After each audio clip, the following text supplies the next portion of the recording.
같이 기도드리도록 하겠습니다. 은혜로우신 아버지 하나님, 감사를 드립니다. 하나님 앞에 쓸모없던 인생을 살던 저희들을 주님 십자가에서 완성하신 은혜의 복음을 전하는 전도의 도구로 사용해 주시는 것 감사를 드립니다. 천국 시민권자로서 이 땅에 하나님의 나라의 대사로서 저희들을 삼아주시고 저희들을 통해서 이뤄진 영혼들을 하나님의 백성으로 삼을 수 있도록 은혜시대 마지막 때 저희를 사용해 주시는 것 감사를 드립니다. 내일부터 한 주간 계획되어 있는 낮전도 집회 가운데도 주 성령께서 역사해 주시고 전도 중에 있는 모든 영혼들이 말씀 앞에 나와서 구원의 알곡으로 추수가 될 수 있도록 하나님 역사해 주시기를 부탁드립니다. 오늘 주일을 맞이해서 다른 곳이 아닌 말씀 앞으로 나올 수 있도록 귀한 여건과 형편을 허락해 주신 하나님 감사를 드립니다. 아직도 전 세계적으로는 우리가 이 시간 누리고 있는 이 교제와 말씀의 자유를 누리지 못하는 많은 곳이 있고 많은 형제 자매님들이 계시다는 걸 생각해 볼 때 우리가 누리고 있는 이 신앙의 자유는 하나님의 크신 은혜임에 틀림없습니다. 이 은혜 가운데 늘 감사하면서 열정적으로 살아갈 수 있도록 도와주옵소서. 단순히 마당만 밟고 돌아가는 시간이 아니라 우리 각 사람에게 말씀하시는 하나님의 말씀이 마음판에 새겨져서 우리의 마음과 생각과 삶에 큰 변화로 이어질 수 있도록 역사해 주시길 원합니다.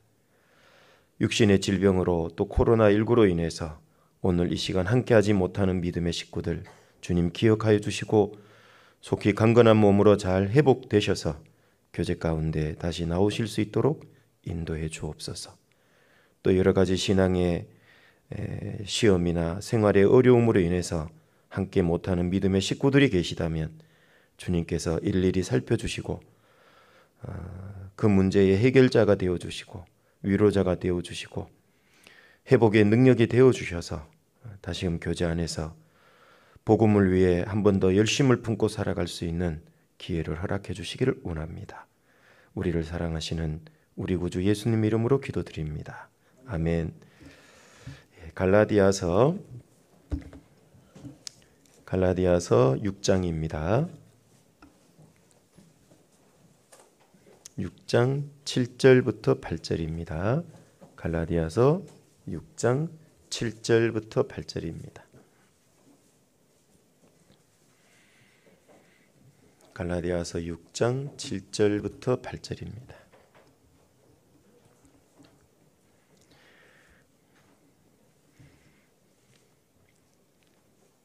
스스로 속이지 말라. 하나님은 만물이 여김을 받지 아니하시나니 사람이 무엇으로 심든지 그대로 거두리라. 자기의 육체를 위하여 심는 자는 육체로부터 썩어진 것을 거두고 성령을 위하여 심는 자는 성령으로부터 영생을 거두리라. 풍성히 열매 맺는 교회라는 원래 교회 목표를 가지고 주일마다 신앙의 풍성한 열매를 맺기 위해서 우리가 어떻게 신앙생활을 해야 하는가를 계속 잘 배워보고 있습니다. 오늘은 15번째 시간입니다. 부제는 농부는 심은대로 거둔다는 평범하지만 가장 중요한 진리대로 믿고 사는 사람이다. 좀 길게 이렇게 부제목을 붙여봤습니다. 농부는 심은대로 거둔다라는 본문 말씀에 있는 대로 평범하지만 사실 가장 중요한 진리를 믿고 그대로 사는 사람이라는 얘기입니다. 이것은 그리스도인뿐만 아니라 불신자도 익히 잘 알고 있는 진리입니다. 그래서 세상에서도 인과응보, 사필귀정, 뿌린 대로 거둔다, 콩 심은 데 콩 나고 팥 심은 데 팥 난다, 이런 관련된 많은 사자성어도 있고 또 격언들도 있고 그렇습니다. 이것은 그리스도인에게 더욱 중요한 진리라고 우리는 생각할 수가 있습니다.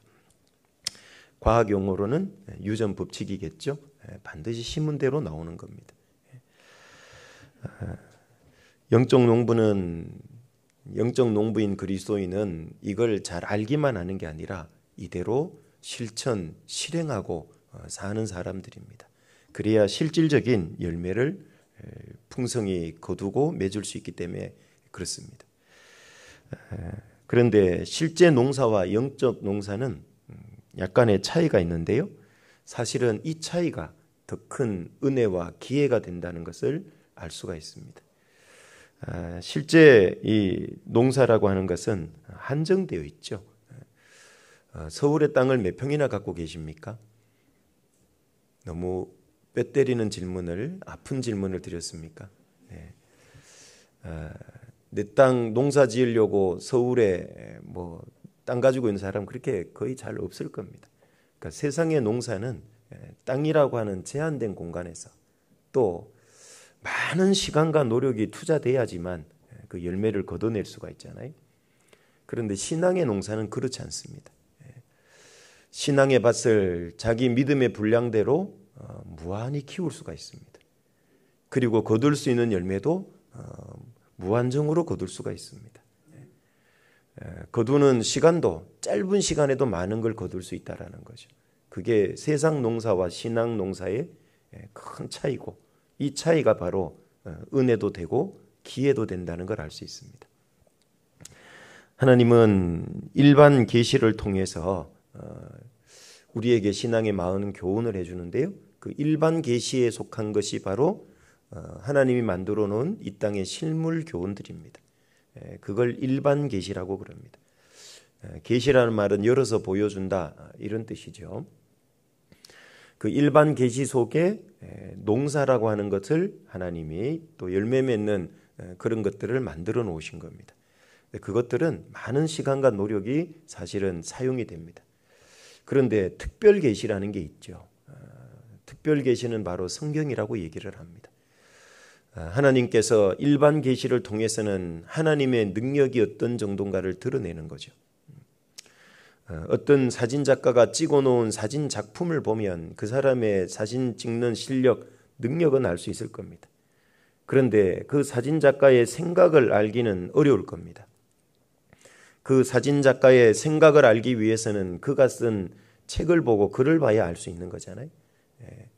하나님이 만들어 놓은 이런 만물이라고 하는 작품들을 보시면 하나님의 능력은 짐작이 되지만 하나님의 뜻과 계획은 잘 알기가 어렵죠. 그래서 하나님의 뜻과 계획을 특별히 알려주기 위해서 열어서 보여주려고 우리에게 주신 것이 성경입니다. 그걸 특별 계시라고 그럽니다. 그래서 이 특별 계시는 영적인 신앙 농사와 관련된 많은 것들을 알려주고 있습니다. 방금 읽은 본문도 하나님의 특별 계시 속에 나타낸 신앙의 교훈들이죠. 신앙의 풍성한 열매를 맺기 위한 중요한 진리들입니다. 첫 번째 7절에 보니까요. 사람이 무엇으로 심든지 그대로 거두리라. 이건 아주 중요한 교훈이죠. 이것을 좀 한번 몇 가지로 좀 생각을 해보려고 하는데요. 무엇으로 심든지 그대로 거둔다가 주는 중요한 교훈들이 몇 가지가 있습니다. 첫 번째는 이런 교훈을 생각해 볼 수 있습니다. 농부는 아무것도 심은 것이 없다면 아무것도 거둘 것이 없다는 걸 확실히 알고 있는 사람이죠. 심은 대로 거둔다는 말 속에는 아무것도 안 심으면 아무것도 거둘 게 없다라는 걸 교훈해 주고 있는 겁니다. 그게 심은 대로 거두는 거죠. 아무것도 안 심으면 아무것도 못 거둔다. 이걸 첫 번째는 교훈해 주고 있습니다. 누가복음 19장으로 한번 가보시면 누가복음 19장입니다.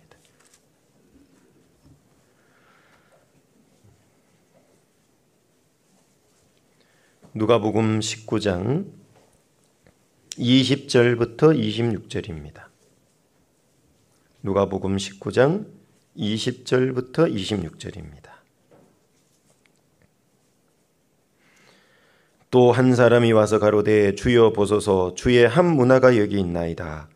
내가 수건으로 싸 두었었나이다. 이는 당신이 엄한 사람인 것을 내가 무서워함이라. 당신은 두지 않은 것을 취하고 심지 않은 것을 거두나이다. 주인이 이르되 악한 종아, 내가 네 말대로 너를 판단하노니 너는 내가 두지 않은 것을 취하고 심지 않은 것을 거두는 엄한 사람인 줄 알았느냐? 그러면 어찌하여 내 은을 은행에 두지 아니하였느냐? 그리하였으면 내가 와서 그 별리까지 찾았으리라 하고 곁에 섰는 자들에게 이르되 그 한 문화를 빼앗아 10문화 있는 자에게 주라 하니 저희가 가로되 주여 저에게 이미 10문화가 있나이다. 주인이 가로되 내가 너희에게 말하노니 무릇 있는 자는 받겠고 없는 자는 그 있는 것도 빼앗기리라. 자, 이 문화 비유에 관한 말씀이죠. 10문화 비유입니다. 여기 12절부터 보면 예수님이 10문화 비유를 해주셨는데요. 10명의 종에게 각각 한 문화씩을 줬다는 겁니다. 자, 이것은 마태복음 25장 달란트 비유하고 조금 맥락이 다르다는 거 아시죠? 정산, 회계가 있다는 개념은 비슷하지만은 개념이 조금 다릅니다. 문화 비유는 구원의 개념까지가 이미 포함을 그 속에 된 개념이 문화 비유입니다. 마태복음 25장에 보면은요, 5달란트 받은 사람이 있고 2달란트 받은 사람이 있고 1달란트 받은 사람이 있죠. 그리고 다시 그에 대한 결산이 있잖아요. 그 달란트라고 얘기하는 것은 뭐 재능 뭐 이런 개념이죠. 그래서 그 달란트 속에 사실은 구원의 개념이 포함됐는데 남겼다라는 말에 구원받지 않은 사람들도 많은 달란트를 가진 사람들이 있죠. 어떤 사람은 나면서부터 그렇게 깨꼬리처럼 노래를 잘하는 어떤 타고난 어떤 그런 달란트를 가진 사람도 있고, 또 어떤 사람은 나면서부터 정말 성격이 기질이 좋은 사람들도 있고, 나면서부터 또 이 지능지수 또는 뭐 감성지수들이 또 뛰어난 사람들도 있고, 나머지 이 나름대로 많은 달란트들을 가지고 태어납니다. 사람마다 주어진 게 다르죠. 특히 영적인 부분에서도 달란트가 다르죠. 예를 들면 나면서부터 유대인이다. 하나님에 대해서 일찍부터 배울 수 있잖아요. 대대로 기독교 집안이다. 하나님에 대해서, 성경에 대해서 훨씬 더 많은 달란트를 받았죠. 예를 들면 무신론 집안이다. 더 적은 달란트를 받은 거죠. 예를 들면 아예 이교도 집안에서 태어났다. 그건 정말 적은 달란트를 받은 겁니다. 그런데 그 달란트들, 즉 자기에게 주어진 여건과 형편, 장점들을 잘 활용해서 어떤 사람은 5달란트 그대로 남기고 어떤 사람은 2달란트 받은 대로 2달란트 남기는 겁니다. 그 남겼다는 속에 구원의 의미가 포함되어 있습니다. 그런데 이 문화 비유는 얘기가 좀 다릅니다. 이미 구원받은 사람에게 준 겁니다. 이거는. 그래서 이미 구원받은 사람에게 한 문화씩을 10명의 종에게 줬다. 그러니까 뭔 얘기입니까? 이 문화는 결국은 무엇을 의미합니까? 구원받은 그리스도인에게 맡겨진 복음 전도의 사명, 쉽게 생각해 보면, 뭐 좁게 생각하면 이렇게 생각할 수 있을 겁니다. 우리가 그리스도인으로서 마땅히 해야 될 일들을 주님은 그리스도인들에게 다 똑같이 맡긴 겁니다. 그래서 이거는 똑같이 한 문화입니다. 차등이 없습니다. 달란트 비유처럼 차이가 나지 않죠. 달란트 비유는 5달란트 받아서 그대로 5달란트 남기니까 그거는 100% 남긴 거예요. 2달란트 받은 사람은 2달란트 남기니까 그것도 100% 남긴 겁니다. 그러니까 칭찬이 똑같아요. 거기 마태복음 25장에 보시면. 그런데 여기는 얘기가 다르죠. 한 문화 받은 종이 첫 번째로 온 종은 10문화를 남겼다고 16절에 보면 나오죠. 두 번째는 똑같은 한 문화를 받았던 종이 18절에 보면 5문화를 남겼어요. 똑같은 조건에서 남긴 게 다른 거죠. 이거는. 그러니까 칭찬도 달라요. 10문화 남긴 종은 17절에 보면 주인이 이르되 잘하였다 착한 종이여 내가 지극히 작은 것에 충성하였으니 열 고을 건세를 차지하라 하고 이렇게 칭찬해 줬고 19절에 보면은 5문화 남긴 사람에게는요 주인이 그에게도 이르되 너도 5 고을을 차지하라. 칭찬이 좀 적지요? 왜? 남긴 게 다르니까. 그런데 문제는 우리가 읽었던 본문에 한 문화 받았던 이 마지막 한 사람이 왔어요. 그런데 이 사람은 아무것도 남긴 게 없습니다. 그리고 그 한 문화를 수건에 쌓아 두었다라고 얘기하죠. 그래서 주인이 돌아와서 결산을 하는데 너 왜 수건에 쌓아두었었냐? 장사해서 남기라고 했지 않느냐? 구원받은 그리스도인은 영적인 장사꾼들이죠. 장사꾼의 목적이 뭐죠?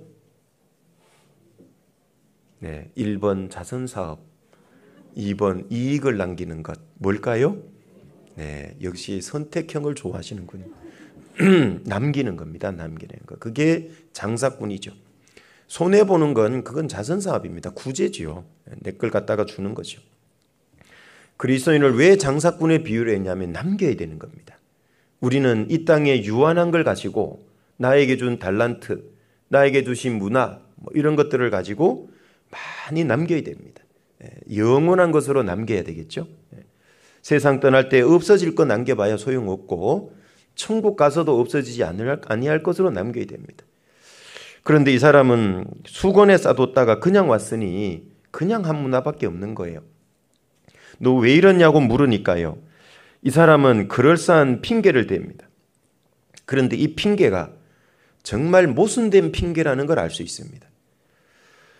왜 수건에 싸뒀다가 그냥 가져왔냐 하면 21절에 이는 당신이 엄한 사람인 것을 내가 무서워함이라.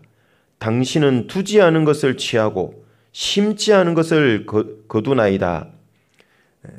당신 주인이 이런 사람이기 때문에 내가 수건에 싸두었고 아무것도 안 남겼다고. 자, 이 변명과 이유가 맞는 얘기입니까? 안 맞는 얘기입니까? 이게 모순이에요. 진짜 그렇게 네가 생각했다면 수건에 싸둬야 됩니까? 더 열심히 장사해야 됩니까? 이렇게 엄한 사람이라면, 이렇게 못돼 먹은 주인이라면 어떻게든지 많이 남겨갖고 혼 안 나야 될 거 아니냐고. 그게 정상적인 건데 당신은 엄한 사람이다. 얼마나 엄하냐. 두지 않은 것을 취하고 심지 않은 것을 거둔다. 마치 뭐 이런 거죠. 1,000원 주면서 빵 10,000원어치 사와. 그리고 거스름돈 2,000원 가지고 와. 이런 거죠. 네. 아니 그렇게 생각했다면, 그렇게 무시무시한 종이라고 생각했다면 10문안을 남겼어야 될 거 아니냐고. 열심히 해서. 근데 핑계는 그렇게 됐는데 아무것도 안 남겼어요. 이게 말도 안 되는 핑계다. 이게 무엇을 의미할까요? 그리스도인이 그렇게 살 수 있다는 얘기입니다. 여러분, 우리가 신앙생활 열심히 못하는데 핑계를 댈 수 있는 사람들일까요? 그리스도인이? 어떻게 생각하십니까? 그리스도인은 신앙의 어떤 핑계도 댈 수 없는 사람들입니다. 그게 그리스도인입니다. 왜 그럴까요? 받은 은혜가 어마어마하게 너무 커요. 맞죠? 성경 말씀대로라면 1만 달란트 탕감 받았기 때문에 자기한테 100데나리온 빚진 사람 용서 못할 이유 없다 그 말이죠. 하고도 남죠. 넉넉히 용서할 수 있죠. 맞습니까? 어떤 사람이 빚 없는 사람에게 가서 500데나리온 빚졌고 어떤 사람은 50데나리온 빚졌는데 둘 다 갚을 것이 없는데 그 빚 주는 사람이 다 탕감해 줬다. 누가 저를 더 사랑하겠느냐? 누가 더 사랑하죠? 네? 적게 탕감받은 사람, 많이 탕감받은 사람. 역시 선택형을 좋아하십니다. 우리 중복교회 형제님. 500데나리온 더 10배나 탕감 많이 받은 사람이 더 감사한 거잖아요. 하물며 우리가 제 말하자면 용서받은 게 탕감받은 거죠. 그 엄청난 영원히 지옥 가서 치러야 될 대가를 예수님이 대신 다 갚아준 겁니다. 탕감된 거죠. 그 엄청난 은혜와 사랑을 받은 사람들이 그리스도인이니까 내가 이러이러해서 신앙생활 잘 못하겠어요. 뭐 때문에 나는 자꾸 문제가 돼요. 이럴 수 없는 사람이다 그 말이죠. 자기는 1만 달란트 탕감 받아놓고 100데나리온 못 갚는 사람 가서 딱 숨통을 잡고 못 감다고 감옥에 쳐넣었잖아요. 성경에. 그럴 수 있냐 그 말이에요. 그리스도인. 그럴 수 없는 사람이다 그 말이죠. 여기 마지막 한문화 받은 사람. 정말 주인을 그렇게 오해했다면, 정말 무시무시한 율법처럼 생각했다면 뭔 얘기입니까? 적어도 율법대로라도 살아야 될 거 아니냐고. 그것조차도 안 살았잖아요. 그죠? 율법 지키다가 범하고 지키다가 범하더라도 뭔가 좀 지킨 흔적이라도 있어야 되지 않냐. 그런데 우리의 주님은 그런 엄한 분이 아니잖아요. 너무너무 은혜롭고 자비로운 분이잖아요. 십자가에서 나를 구원하기 위해서 자신의 모든 걸 내어준 분이잖아요. 하늘 영광 보좌를 다 내어주고 버리고 포기하고 이 땅에 오셔서도 자기의 생명까지도 십자가에 내어준 분이잖아요. 나를 그만큼 너무너무 사랑한 그분이 우리의 주님인데 자기의 게으름을 주인의 어떤 나쁜 것으로 포장하고 핑계댄 겁니다. 가끔 이런 일이 일어나죠. 내가 웬만하면 주님 위해서 열심히 살라 그러는데 주님이 안 주셨잖아요. 제 기도 안 들어주셨잖아요. 남들에게 웬만하면 있는 달란트 제게는 안 주셨잖아요. 이렇게 하나님을 엄한 사람으로 자꾸 만듭니다. 주님을 자꾸 주님께 내 신앙생활 못하는 걸 책임 전가하고 핑계댑니다. 제가 웬만하면 열심히 살라 그랬는데요. 주님 아시잖아요. 지하철 2번 갈아타고 가야 돼요. 버스를 2번 갈아타야 됩니다. 그러려면 남들보다 아침 일찍 일어나야 날인데 쉬운 일이 아니에요. 주님은 뭐라 그럴까요? 스바 여왕은 솔로몬의 지혜를 얻기 위해서 2000km를 넘는 거리를 왔다. 성경에 말씀해 놨잖아요. 혹시 2000km 되는 데서 오신 분 계십니까? 네. 제 형편 아시잖아요. 너무 힘들고 가난하잖아요. 하박국 좀 봐. 하박국은 정말 밭에 포도나무에 소출도 없고 감람나무에 열매 소출도 없고 외양간에 소도 없고 아무것도 없는데도 자기를 구원한 하나님으로 인해서 기뻐한다고 하지 않았냐? 사실은 핑계 이유 될 수 없는 사람이 그리스도인입니다. 나에게는 왜 이런 핑계가 많을까요? 나에게는 왜 이런 이유가 많을까요?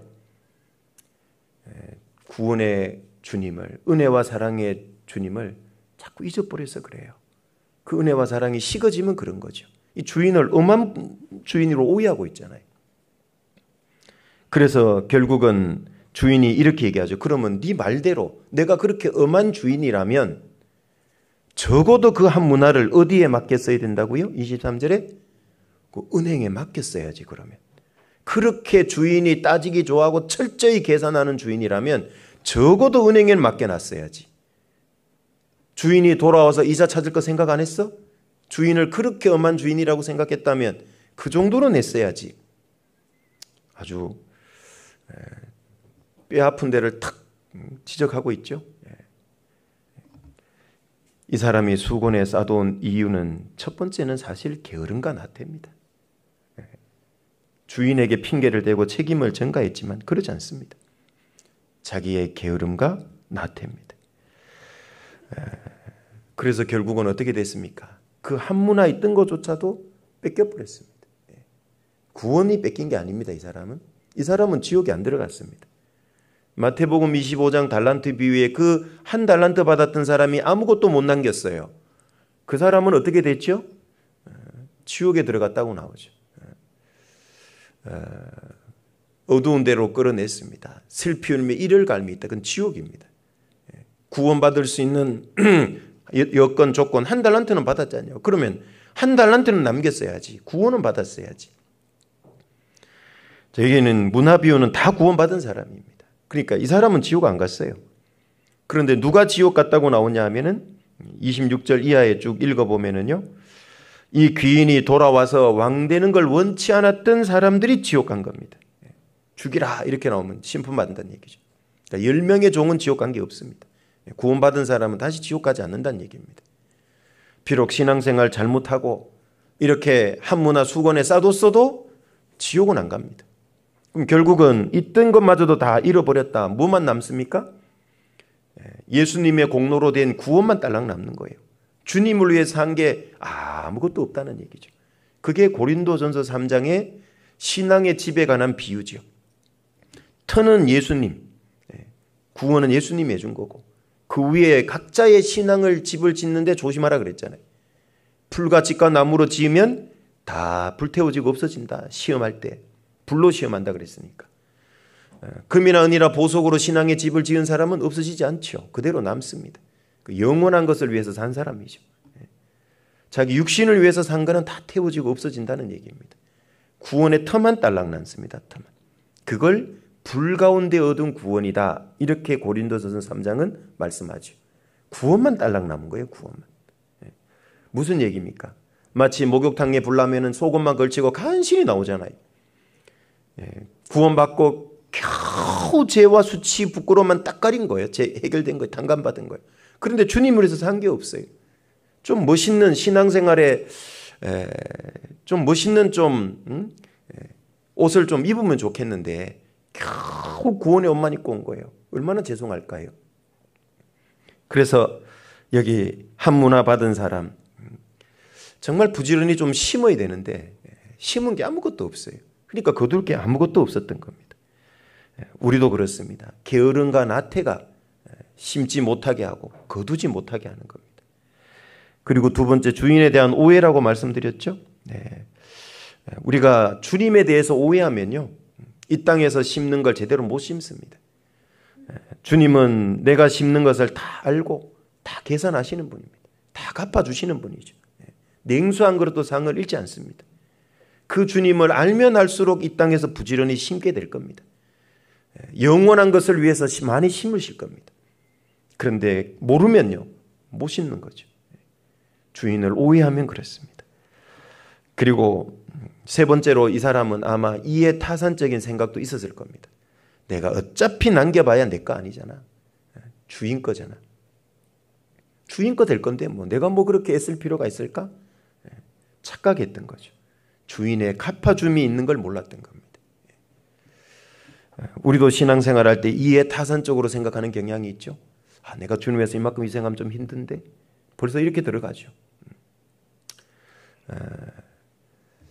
그런데 주님이 나를 위해서 무엇을 희생했는가를 정확히 알면 알수록 이해타산적이지 않습니다. 주님은 나를 위해서 자신의 모든 걸 버리고 희생했다는 거 이론입니까? 실제입니까? 대답 좀 해보시죠. 이론입니까? 실제입니까? 실제입니다. 주님은 나를 위해서 어마어마한 걸 심으셨습니다. 그것임으로 많은 걸 포기하고 희생하고 버리고 오셨습니다.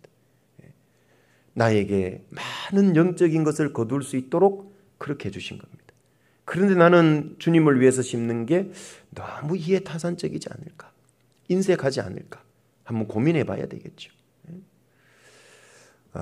이런 교회당 건축할 때도 이게 누가 지어줍니까? 먼저 구원받은 형제자매님들이 얼마나 많이 희생을 해서 이게 나오지 않습니까? 이 비싼 서울 한복판에 이 땅에다가 건축한다는 게 쉬운 일이 아니잖아요. 먼저 구원받은 분들의 희생이 없다면 이건 지어지지 않습니다. 이 건축이라는 열매는 먼저 구원받은 사람의 이 땀과 피와 그 눈물과 그 삶에 많은 것들이 희생되고 그런 것들이 말하자면 심겨졌기 때문에 이 열매를 거둘 수 있는 겁니다. 그렇지 않습니까? 그래서 우리가 신앙생활 잘할 수 있는 이런 좋은 공간 여건을 누리는 겁니다. 누군가의 그 희생하는 심음이 있었기 때문에 거두는 열매가 있는 거예요. 그렇죠? 제가 요즘 대신방 기간이라서요. 신방을 하다 보니까 참 감동적인 얘기들을 듣게 됩니다.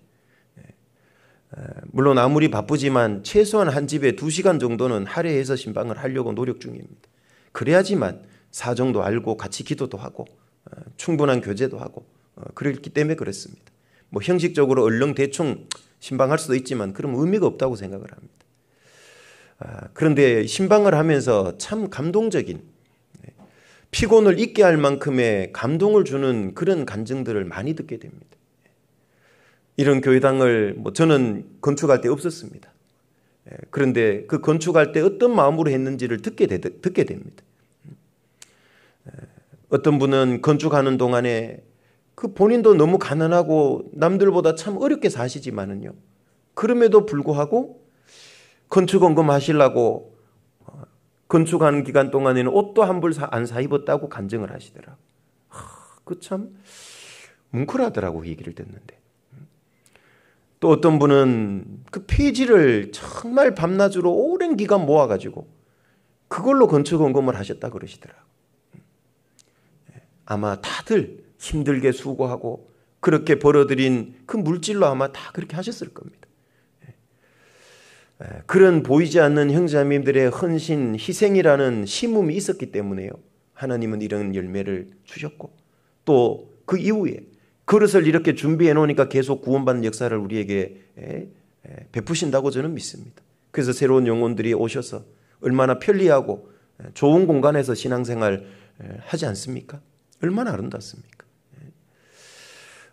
교회도 승합차도 한 대밖에 없어서 요즘 한 대 더 샀지요. 아신 대로. 그 누가 저기 길 가던 사람이 사주지 않죠. 결국 우리가 준비합니다. 수양관 다니실 때나 신방할 때나 교회 행사 때 이 정도 규모의 교회가 한 대밖에 없어서 너무 불편해서 한 대를 샀습니다. 그래서 많은 형제자매님들이 또 그걸 위해서 헌금해주고 동참해주고 계십니다. 교회 학교 아이들이 쓰는 책상, 소강당의 의자 아마 보셨을 겁니다. 아마 10년 넘도록 끌고 다녔다 그래서 막 바퀴도 빠지고 지금 의자도 중간에 주지 않고 오래돼서 우리 같이 한번 아이들을 교회 학교를 위해서 또 우리도 쓰지만 어른들도 좀 바꿔줘야 될 때가 됐다. 그걸 위해서도 얼마나 또 함께 희생하고 애쓰고 계십니까? 자, 그런 하나하나가 뭡니까? 결국은 심음입니다. 이 땅에 유한한 물질을 가지고 영원한 것을 열매를 위해서 심는 거지 않습니까? 그걸 부지런히 심으면 심을수록 주님 앞에 가면 거둘 게 많습니다. 틀림없이 주님은 냉수 한 그릇도 안 잊어버리는 그분이 내 삶에 정말 힘들게 벌어들인 물질을 가지고 그렇게 애쓰고 수고해서 아껴서 그 복음을 위해서 교회를 위해서 희생한 걸 주님이 그냥 넘어가시겠냐고 갚아줍니다. 여기 한 문화를 은행에 갖다 놓으면 별이라도 찾았을 거 아니냐. 주님은 그만큼 섬세한 분입니다. 꼼꼼한 분입니다. 이자까지도 챙기는 분입니다. 그래서 우리는 이 땅에 너무 이해타산적으로 생각하면은요, 주님 앞에 가면 거둘 게 없습니다. 전도서 11장 1절 이하의 말씀처럼 내 식물을 물 위에 던지라 여러 날 후에 도로 찾으리니 그랬죠. 그건 세상 기준으로는 안 맞는 얘기입니다. 아니 물에 던지면 떠내려가고 없지 그걸 어떻게 찾아요? 그게 세상 물이라면 그렇지만 그게 어떤 의미가 있습니까? 물은 말씀이기도 하고 성령에 대한 비유기도 하죠. 정말 말씀에 순종해서 성령의 인도하심을 쫓아서 자기에게 소유된 그 세상 것들을 투자해보면 반드시 거두게 될 거다. 그거 알려주는 거잖아요. 사르밧 가부는 그 통에 가루 한 움큼, 병에 기름 조금 가지고 그 엘리야 선지자를 위해서 작은 떡 한 조각을 만들었습니다. 그러니까 흉년이 끝날 때까지 다 하지 않았다. 그게 실례죠. 요한복음 6장에 한 아이가 드린 오병이어의 기적.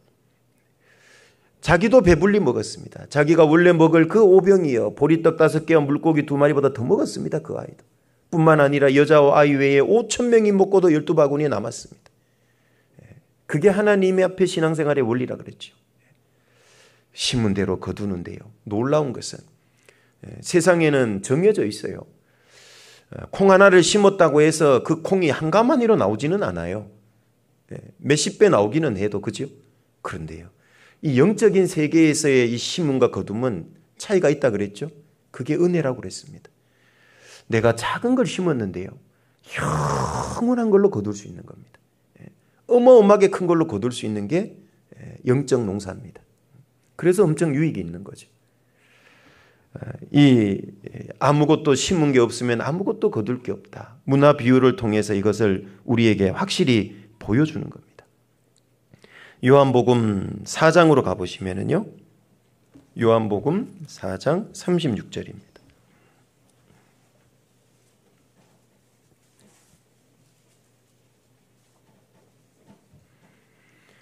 4장 36절입니다. 요한복음 4장 36절.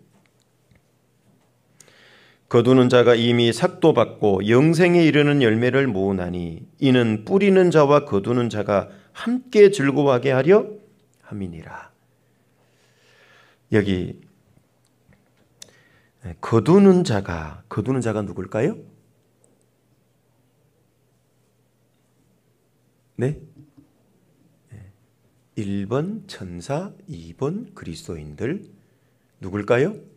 네, 역시 구원받은 그리스도인들입니다. 우리는 거두는 자들입니다. 거두는 자가 이미 삭도 받았어요. 그럼 삭이 뭡니까? 거두는 대가죠. 그 거두는 대가도 이미 받았대요. 뭐죠? 구원입니다. 그 구원 속에는 엄청난 게 포함된 거 아시죠? 구원이라는 말은 종합 선물 세트입니다. 구원받았다, 거듭났다, 의롭게 됐다, 하나님의 자녀가 됐다, 그리스도의 신부가 됐다, 천국의 상속자가 됐다, 다 포함된 개념입니다. 그러니까 엄청난 종합 선물 세트입니다. 구원은. 그걸 이미 우리는 받았어요. 삭시입니다. 그걸 삭도 받고 영생에 이르는 열매를 모으는 겁니다. 이게 영적 농부가 하는 거죠. 전도해서 또 다른 사람을 구원받게 하는 거, 이게 영생에 이르는 열매를 모으는 거죠. 이는 뿌리는 자가 누굽니까? 예수님입니다. 예수님. 우리 교회의 목표잖아요. 한 알의 밀알이 땅에 떨어져 죽지 아니하면 하나님 그대로 있는 거죠. 죽으면 많은 열매를 맺는, 그 한 알의 밀알이 예수님 자신을 먼저 가리키고요. 또 이 땅에 그리스도인 한 사람 한 사람을 가리킵니다. 한 사람 한 사람이 죽어야 됩니다. 즉 그 한 알의 밀알로 땅에 심겨져서 죽어야 되죠. 그래야 거기서 싹이 나고 이삭이 되고 이삭에 충실한 곡식이 주렁주렁 달리는 겁니다. 그래서 거두는 자가, 뿌리는 자와 거두는 자가 함께 즐거워하게 하려 함이니라. 아까 문화 비유 생각해 보세요. 한 문화 줬는데 10문화를 남겼다. 주인이 와서 칭찬했어요. 얼마나 같이 즐거울까요? 야, 고맙다, 10문화 남겨서 몽땅 내 거 이럴까요? 천국을 유업으로 준다니까요. 상속으로 주잖아요. 그러니까 뭐라 그럽니까? 열고울 건세를 차지하라고 주잖아요. 남긴 10문화와 비교할 수 없을 만큼 큰 거를 주잖아요. 그죠? 그게 주님이 주는 갚아주심, 거두는 열매입니다. 우리도 이 땅에서 부지런히 심어야 됩니다. 아무것도 안 심으면 아무것도 거두는 게 없으니까 부지런히 심어야 돼요. 함께 즐거워하잖아요. 이때가 옵니다. 주님 오시는 날 함께 즐거워할 겁니다. 자, 두 번째, 갈라디아서 아까 심은 대로 거둔다는 말씀, 두 번째 교훈은 많이 심으면 많이 거두고 적게 심으면 적게 거둔다는 얘기죠. 이 교훈도 들어있습니다. 아까 아무것도 안 심으면 아무것도 못 거둔다는 뜻도 있고, 두 번째는 심은 대로 거둔다는 두 번째는 많이 심으면 많이 거두고 적게 심으면 적게 거둔다는 교훈이 있습니다. 고린도 후서 9장으로 가보겠습니다. 성경이 한 번 더 이렇게 강조하고 있습니다. 고린도 후서 9장 6절입니다.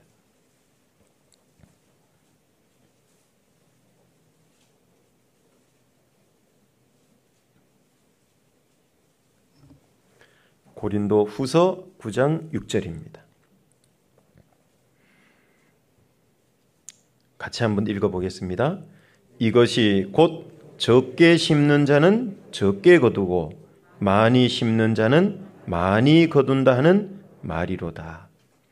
앞쪽에 읽어보면 성도를 섬기는 일이라고 9장 1절부터는 시작을 합니다. 이 예루살렘 교회에 큰 흉년이 왔을 때요, 그 예루살렘 교회에서 복음이 시작됐잖아요. 초대교회 최초의 교회가 예루살렘 교회잖아요. 마가의 다락방에 120명의 제자들이 모였을 때 성령이 임했습니다. 사도행전 1, 2장 읽어보면 나오죠. 그게 최초의 교회입니다. 예루살렘 교회. 거기서부터 복음이 시작돼서 전 세계에 퍼졌죠. 그런데 이 예루살렘 쪽의 교회에 큰 흉년이 들어서 정말 기근에 시달리고 힘든 시기가 있었습니다. 그때 이 지중해를 중심으로 주변에 흩어졌던 교회들, 여기 읽어보면 마케도니아 교회, 아가야 이런 얘기들이 나오죠. 이쪽 지역의 교회들이 예루살렘 성도들을 위해서 모금을 한 겁니다. 그걸 보내준 거예요. 그런 얘기들을 하면서 뭐라고 얘기하냐면 적게 심는 자는 적게 거두고 많이 심는 자는 많이 거둔다는 말이로다. 그렇죠. 주님을 위해서, 성도들을 위해서, 복음을 위해서 많이 희생하면 반드시 많이 거둔다. 적게 희생하면 거둘 거 없다 그 말이에요. 남들은 얼마나 희생하는가 보자. 벌써 이해타산 쪽으로 들어가면 안 되지요. 나는 이만큼 할 수 있는데, 주님을 위해서 많이 심을 수 있는데, 남들이 요 조금 하니까 나도 이 정도 심어야지. 그러면 그렇게밖에 안 됩니다. 남들은 어떻게 하든가 말든가 나는 많이 심어야 되겠다. 내가 심을 수 있는 만큼 심어봐야 되겠다. 그래서 많이 심으면 많이 거둡니다. 적게 심으면 적게, 그것도 진리입니다. 잊어버리면 안 된다는 얘기죠. 그래서 아까 시작할 때도 이 세상의 물리적인 밭은 한계가 있습니다. 소유의 한계도 있고, 면적도 한계가 있고, 소출의 한계도 있고, 그러나 영적인 밭은 무한히 확장시킬 수 있다 그랬죠. 무한히 거둘 수 있습니다. 주님 오실 때까지 계속 된다는 얘기입니다. 이것을 하나님께서는 실물 교훈으로 보여주셨는데요. 창세기 1장을 읽어보면 하나님 이 땅에 참으로 많은 것을 심으셨다는 걸 알 수 있습니다. 만들었다는 걸 심었다고 저는 이렇게 표현을 해봤는데요. 식물들도 얼마나 많은 종류를 만들어 놓으셨습니까? 동물들, 공중새, 수중생물, 땅의 동물들. 어마어마하죠. 사람이 다 알지도 못합니다. 지구상의 식물은 적게는 약 30만 종, 약 많게는 50만 종이 있다 그럽니다. 뭐가 뭔지도 몰라요. 얼마나 많은지도 몰라요. 이날 이때껏 식물 많이 본 것 같은데요. 식물원에 가보면 야, 이런 식물이 있었냐? 뭐 그렇죠. 동물은 학계에 보고된 것만 한 150만 종 된다 그럽니다. 아마 실제 1000만 종에서 2000만 종 정도 있을 거라고 그럽니다. 하나님이 시간이 많아서 할 일이 없어서 이렇게 많이 만들어 놓으셨을까요? 이 땅에 엄청난 걸 많이 쏟아 부어 놓으신 거죠. 왜 그랬을까요? 우리를 위해서 그렇게 해놓은 겁니다.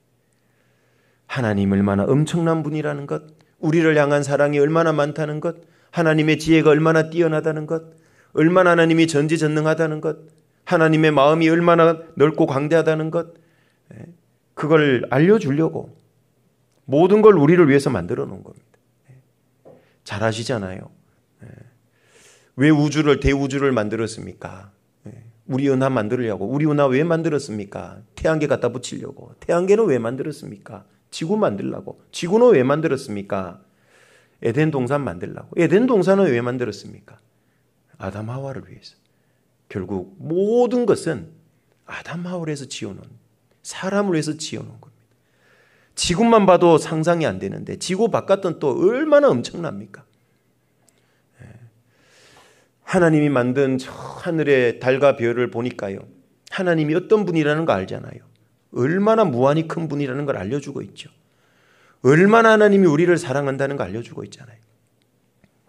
그래서 하나님이 만들어 놓은 이 지구라는 밭만 봐도, 우주라고 하는 밭만 봐도 어마어마한 게 심겨져 있다는 거 알 수 있잖아요. 그래서 하나님은 우리에게 많은 것을 좀 심고 많이 거두기를 원합니다. 우리에게는 영적으로 이런 밭이 있을 거예요. 첫 번째는 말씀의 밭이 있습니다. 말씀의 밭. 네. 말씀의 밭에서도 많이 심어서 많이 거두기를 원합니다. 그렇게 가능해요. 현재 내 말씀의 밭 작황은 좀 어떠세요? 얼마나 심고 계십니까? 얼마나 거두십니까? 매일매일 이 밭을 갈고 씨를 심고 매일매일 거둘 수 있습니다. 영적인 밭이니까 가능하다 그랬죠. 매일 아침에 열심히 말씀의 밭을 갈고 계세요?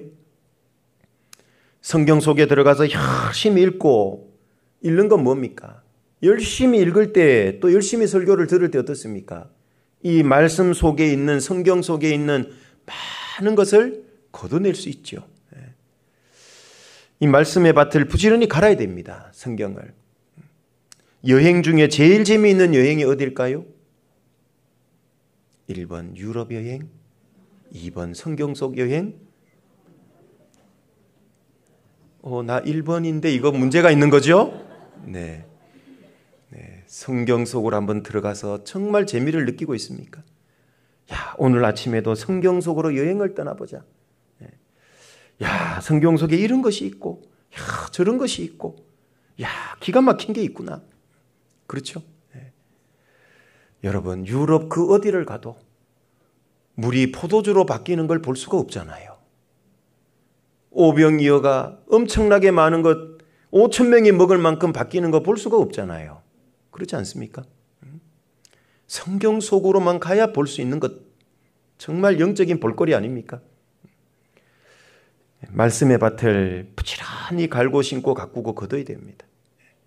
성경에서도 그래야 되고, 그 성경을 읽고 듣고 또 암송하고 묵상하셔야 되죠.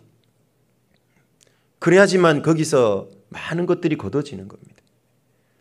내 말씀 밭의 작황이 어떤지 한번 잘 보십시오. 가끔 읽고 가끔 묵상하고 그러면 별로 거둘 게 없습니다. 성경에는 말씀 자체를 씨라고 우리가 배워보셨잖아요. 씨로 비유되어 있잖아요. 복음도 씨고 말씀도 씨로 비유되어 있죠.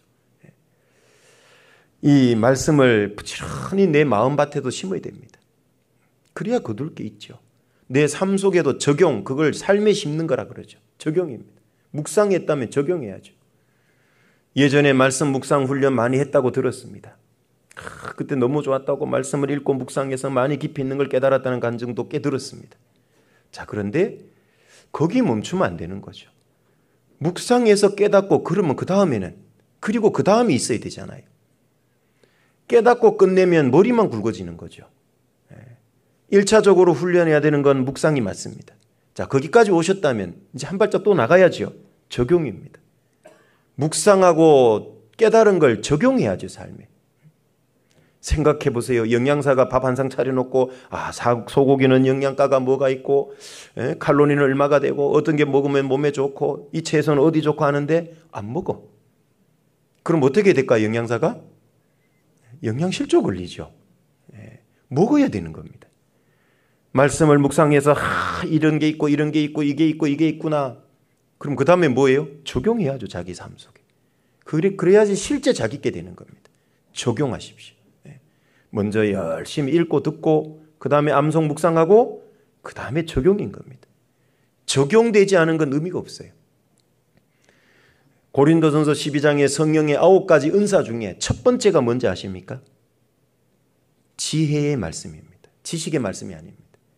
첫 번째가 지혜의 말씀, 두 번째 지식의 말씀. 이렇게 나가죠. 아무리 많은 지식을 알고 있어도 그게 적용이 안 되면 아무짝에 쓸모없는 지식이죠. 죽은 지식입니다. 반드시 적용돼야 되는 겁니다. 적용하는 능력이 지혜입니다. 그죠? 많이 알고 있는데 하나도 적용을 못해요. 쓸모없는 지식이죠. 그거는. 실제 적용할 때 그게 능력이 됩니다. 알고 있는 지식이 삶 속에 적용되는 걸 지혜라고 그럽니다. 지식의 말씀이 지혜의 말씀이 돼야 되죠.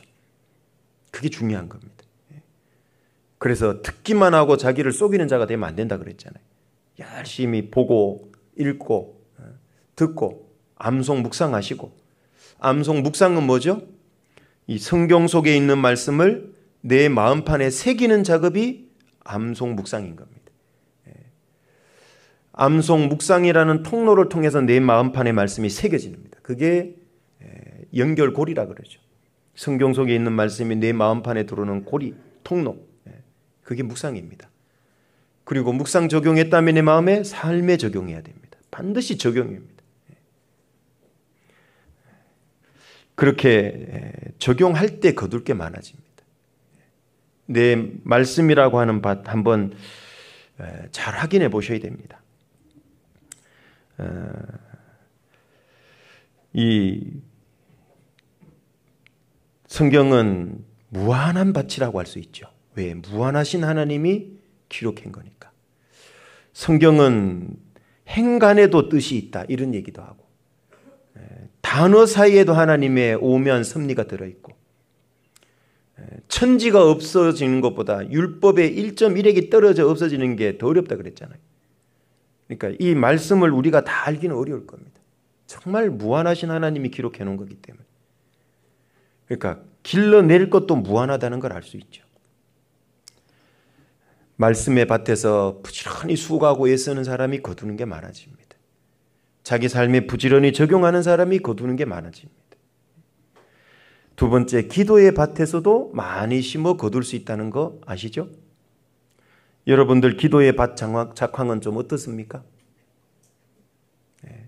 열심히 기도하고 계십니까? 그 기도의 열매를 많이 거두고 계십니까? 목사님, 저는 기도에도 응답이 없는 것 같아요.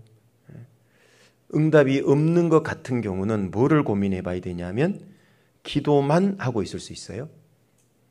하나님이 대부분은 기도 응답을 어디로 보내주시냐면 말씀을 통해 보내주십니다.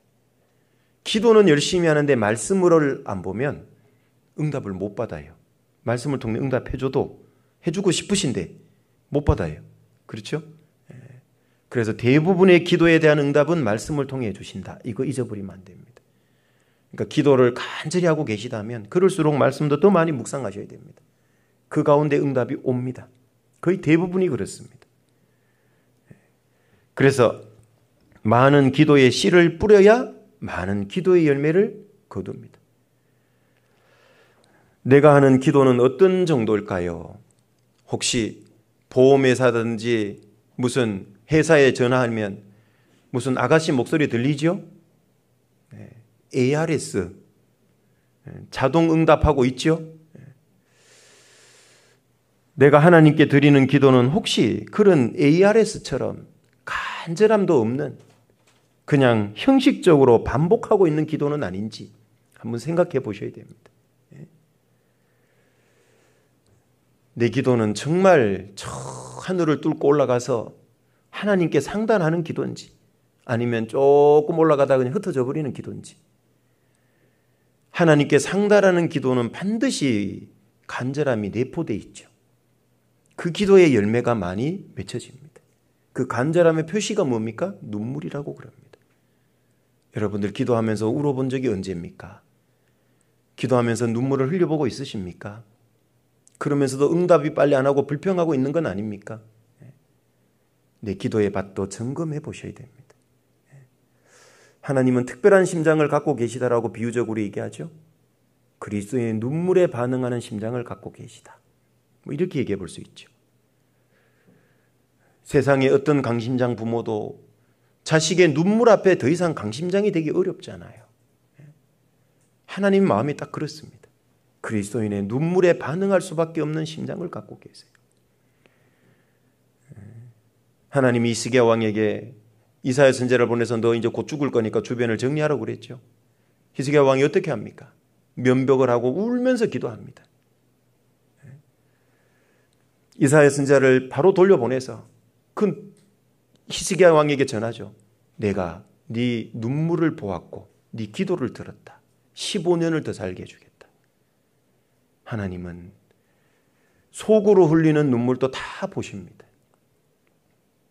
기도 소리 다 들으십니다. 그래서 내 기도의 밭 정말 작황이 어떤지, 기도의 밭이 황무지가 되어가고 있는 건 아닌지, 말씀의 밭이 황무지가 되어가고 있는 건 아닌지, 아니면 정말 부지런히 갈고 심어서 매일매일 열매를 거두고 있는지 한번 생각해 보셔야 됩니다. 이건 누가 해줄 수 없는 거거든요.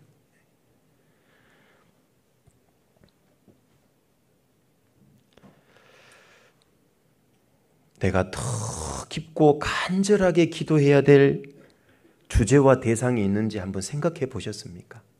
그냥 늘 습관적으로 하던 기도만 하고 있는 건 아닌지, 내가 더 깊게 기도해야 될 주제, 내 신앙의 상태, 또 기도해드려야 될 형제 자매님이 있는 건 아닌지 그걸 생각을 해야 더 깊은 기도가 나오고 더 간절한 기도가 나오고 내 기도의 지경이 넓혀져서 더 많은 기도 열매가 거둬지는 겁니다.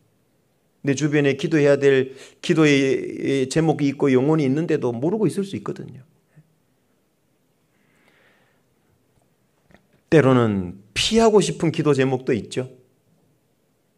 어떤 게 피하고 싶은 기도 제목일까요? 나하고 별로 썩 사이가 좀 그렇고 좀 소원한 분, 일주일 전에 나한테 뼈 때리는 얘기 한 분, 권면한 분, 불편의 마음이, 그 관계를 위해서 기도해야 되는데 육신은 자꾸 피하라 그러죠. 혹시 그러고 있는 건 아닌지. 세상에서 나를 힘들고 괴롭히는 사람들이 있죠. 핍박하는 사람이 있어요. 그분을 위해서 기도해야 되는데 혹시 피하고 있는 건 아닌지. 그것도 한번 생각해 봐야 될 겁니다. 그래서 기도의 주제와 대상을 넓혀야 됩니다. 그리고 간절함은 깊게 해야 됩니다. 세 번째는 교제의 밭에서도 많이 심어 많이 거둘 수 있습니다. 여러분들의 교제의 밭의 작황은 어떻습니까? 신앙의 4대 요소를 얘기하고 있는 거죠, 지금?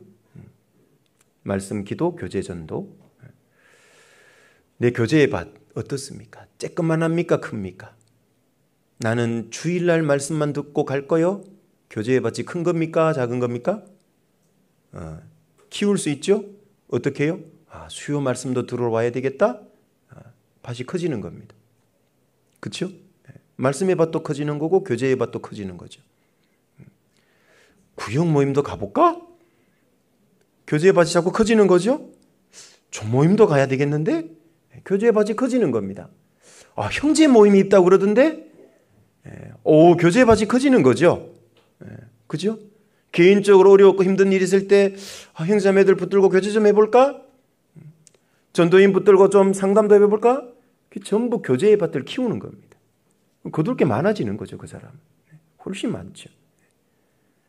그런데 스스로 교제의 밭을 좁혀놓고 살면요. 아까 적게 심으면 어떻다고요? 적게 거둬요. 많이 심으면 많이 거둬요. 이거는 바뀔 수가 없는 진리입니다. 내 신앙이 잘 안 자란다. 밭이 너무 작을 수 있어요. 말씀의 밭, 기도의 밭, 교제의 밭이 너무 작으면 제대로 못 자라요. 여러분, 한 이 정도의 화초가 있다면 화분을 이 정도에 심으면 될까요? 한번 대답 좀 해주시죠. 될까요? 택도 없죠. 그런데 이걸 도전하는 사람들이 가끔 있어요. 자기 신앙의 밭을 너무 작게 만들어 놓고 거기서 하나님께 대박 열매를 기대한다고 자꾸 요구하는 건 많다고. 하나님 뭐라 그럴까요? 좀 밭 좀 늘려봐. 그래야 많은 열매를 맺게 해주지.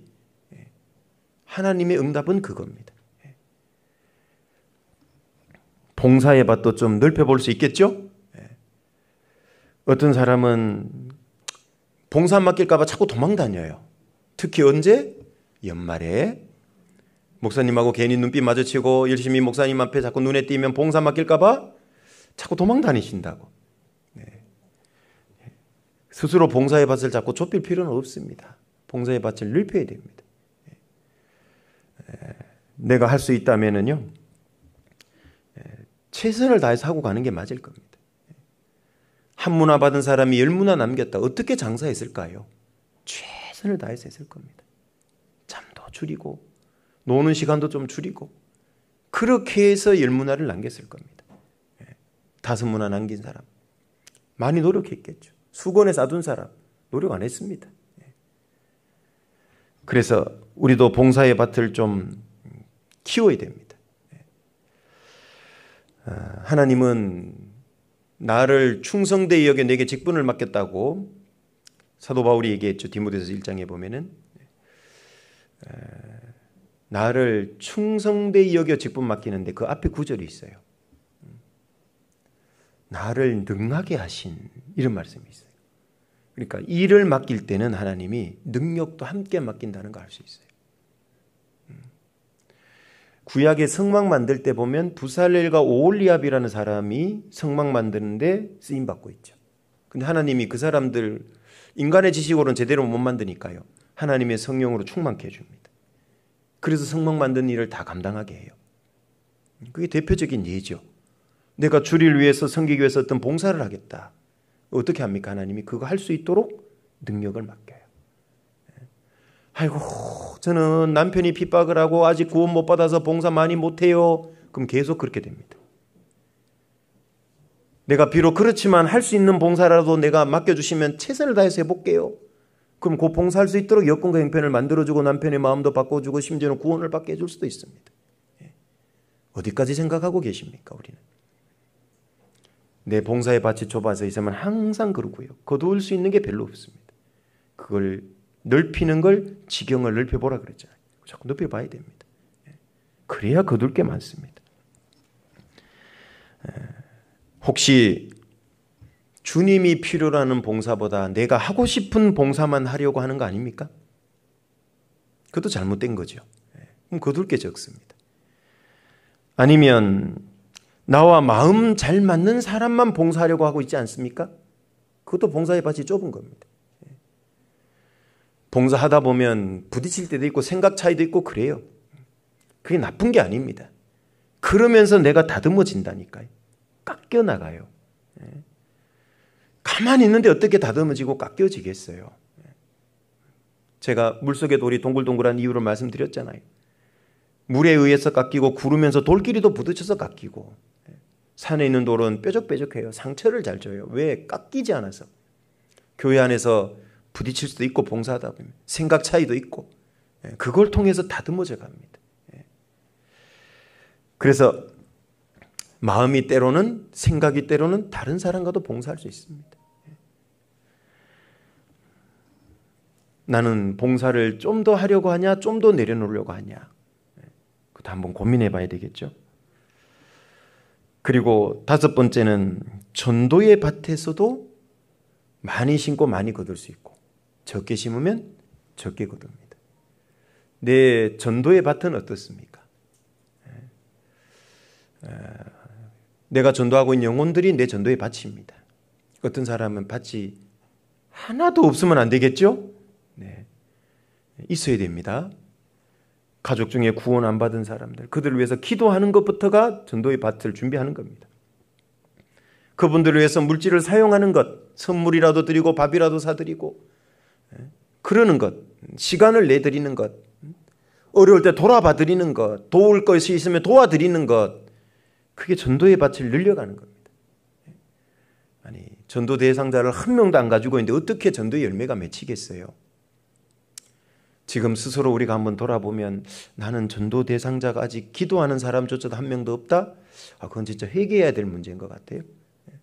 최소한 기도해야 될 영혼 한 명은 이상은 있어야죠. 그리고 있다면 그 영혼을 위해서 전도 계획을 세우고 움직여야죠. 그렇게 할 때 전도의 열매가 거둘 수 있는 겁니다. 우리가 침묵하면 아무런 역사가 안 나타납니다. 하나님은 구원받은 사람을 통해서 일을 하시려고 합니다. 마가복음 16장 15절에 온 천하에 다니며 만민에게 복음을 전파하라고 그랬죠. 전도의 밭이 어디입니까? 온 천하입니다. 온 천하입니다. 지금 저희 교회 전체가요. 해외 선교한 지가 오래는 안 됐지만 하나님이 전도의 밭을 무지무지 넓혀준 거 아시죠?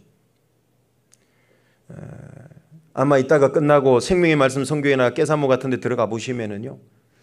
해외 79개국에 907개의 교회가 있다 이렇게 떠 있을 겁니다. 하루하루 또 달라지기도 하죠. 거의 80개 나라에 900개가 넘는 교회가 있습니다. 엄청나죠.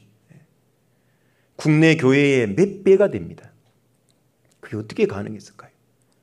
전 세계 웬만한 나라에는 우리 교회가 다 있잖아요. 선교사들이 가서 선교하고 있고 현지 전도들이 전도하잖아요. 하나님이 어마어마하게 밭을 넓혀줬고 저희도 그렇게 하나님의 넓혀주는 대로 전국의 형제자매들이 마음을 모으고 힘을 모아서 선교 헌금을 보내고 그래서 그렇게 선교지가 넓어진 겁니다. 18세기 영국의 개혁자 감리교 창시자 요한 웨슬레 목사는 세계는 나의 교구다 이렇게 표제를 삼고요. 목표를 삼고 전 세계에 복음을 전하잖아요. 과거에 거듭난 그리스도인이 그렇게 수고해졌기 때문에 지금 나도 구원받고 이곳에 있을 수 있다는 거 아십니까? 그런데 내 때에 와서 입을 다물면 그 복음이 멈추는 겁니다.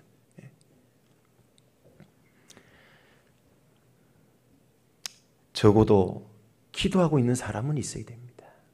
기도하고 있는 사람. 그것도 간절히 기도하고 있는 사람. 그렇다면 전도 입을 떼야죠. 시간을 투자하고 노력해야 됩니다. 베드로전서 3장으로 가보시면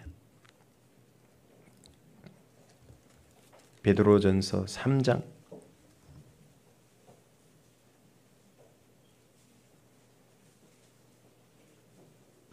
15절입니다. 3장 15절.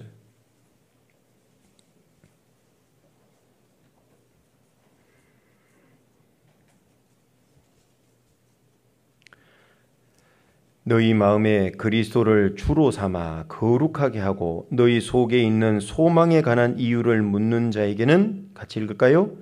대답할 것을 항상 예비하되 온유와 두려움으로 하고. 우리에게 있는 소망의 이유, 소망에 관한 이유를 묻는 자에게 우리는 산 소망을 갖고 있잖아요. 그 사람들에게 대답할 것을 어떻게 해요? 항상 예비하고 있어야 됩니다. 항상 전도할 태세, 준비를 갖추고 있어야 된다는 얘기죠. 나는 전도할 준비 잘 갖춰져 있습니까? 전도 대상자에게 최적화된 전도의 방법을 준비하고 있습니까? 구체적으로 그렇게 기도해야 됩니다. 예를 들면 선물 좋아하는 사람에게는 어떻게 해야 되죠? 네? 선물 줘야죠. 선물을 주기를 좋아하는 자마다 친구가 된다 그랬잖아요, 말씀에도. 눈높이 전도입니다. 눈높이 전도. 그 사람이 원하는 것에 맞춰서 해주는 거죠. 물론 술 좋아한다고 술 사줄 수는 없지만 신앙에 문제 안 되는 선에서 지혜롭게 해야 되는 겁니다. 무슨 다육이를 좋아하면 어떻게 해주면 됩니까? 다육이 세트를 또 가보고 그 집에 가서 없는 놈을 또 사줘야지 있는 거 사주면 헛방이에요, 그게. 네. 돈은 들였고 시간은 들였는데 있는데 뭘 또 이렇게 사줬어. 은혜가 안 돼요. 그게 준비되지 못한 전도죠. 그죠? 잘 가서 보는 겁니다. 유심히 살펴야 돼요. 전도 대상자가 뭘 좋아하는지 어디에 관심이 있는지 유심히 살펴보면 보인다니까요. 그게. 왜 부모는 자녀에 대해서 속속들이 알까요? 관심이 있으니까 그렇잖아요. 관심이 있으니까 그래요. 집에서 출발해서 교회당까지 버스도 타고 오고 걸어도 오고 지하철로도 오시는데요. 그 동선 잘 생각해 보면 내가 관심 있는 가게는 샵은 어디 있는지 알아요. 내가 편의점에서 편의점 음식 사 먹기를 좋아한다면 오는 사이에 편의점이 CU가 몇 개 있고 미니스탑이 몇 개 있고 그거 다 외운다니까요. 그게. 관심이 있으면 그래요.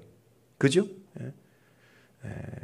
그런데 뭐 그 사이에 예를 들면은 무슨 하원이 몇 개 있고 책방이 몇 개 있고 그건 몰라요. 관심이 없으면. 전도 대상자에게도 똑같습니다. 내가 내 주변에 있는 사람들을 잘 모르고 있다. 구원 안 받은 사람. 그건 전도에 관심이 없다는 얘기인 겁니다. 그래서 먼저는 유심히 잘 살펴보면은요.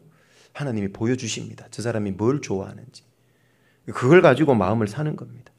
그리고 계속 그렇게 해주면은요. 아시죠? 마음에 약간의 부채의식이 생기죠. 그러면서 좀 가까워지기도 하고 복음을 전할 수 있는 좀 좋은 관계가 형성이 될 수 있습니다.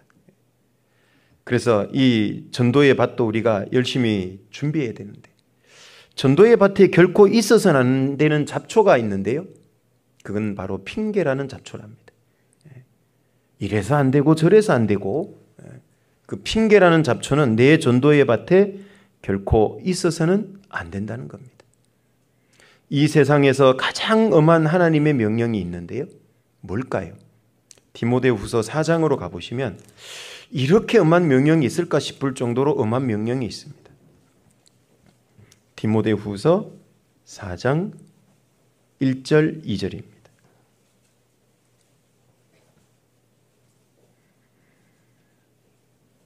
하나님 앞과 산자와 죽은 자를 심판하실 그리스도 예수 앞에서 그의 나타나실 곳과 그의 나라를 두고 엄히 명하노니 너는 말씀을 전파하라. 때를 얻든지 못 얻든지 항상 힘쓰라. 범사에 오래 참음과 가르침으로 경책하며 경계하며 권하라. 성경에 이것만큼 엄한 명령 혹시 보셨습니까? 정말 엄해 보이죠, 그죠? 일단 누구 앞입니까?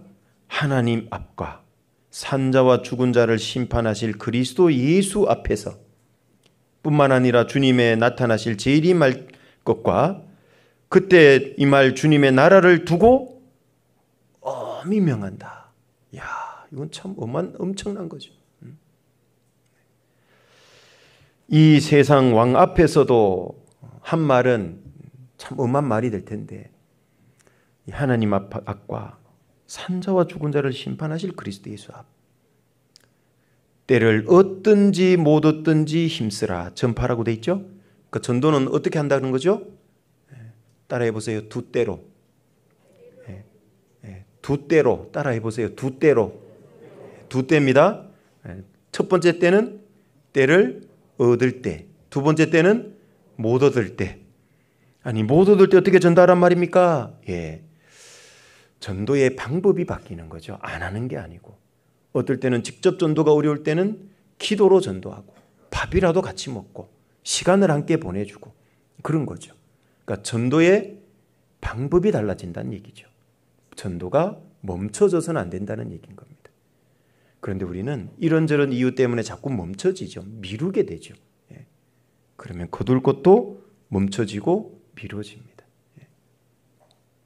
내가 여기 전도한 분들이 아마 옆에 계실 수 있습니다. 그죠? 한번 잘 생각해 보세요. 또는 내가 누군가 나를 전도해 줬어요. 그럼 잘 생각해 보세요. 만약에 그때 나를 전도하는 분이 전도 안 해줬다면 지금 내가 여기 있을 수 있을까?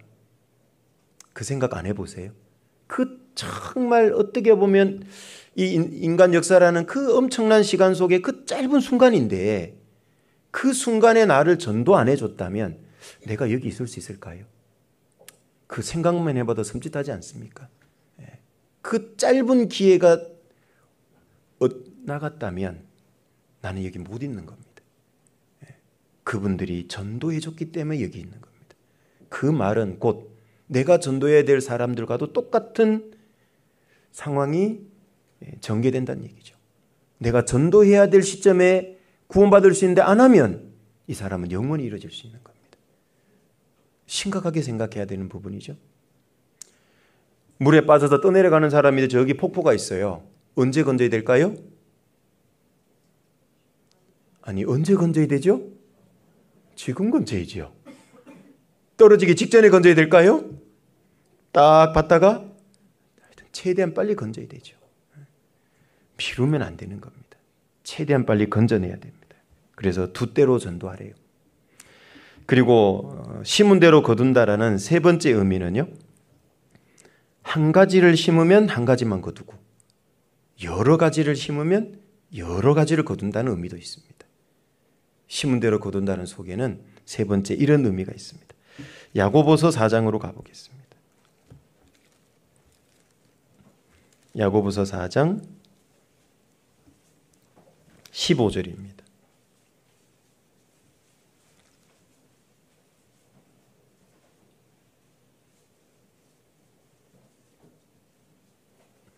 야고보서 4장 15절.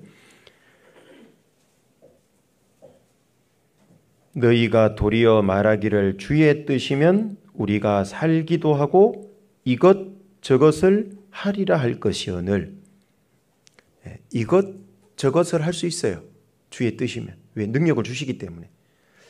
왜 그걸 못하냐? 내 능력만 보니까, 내 형편만 보니까, 내 환경만 보니까 못하는 거지.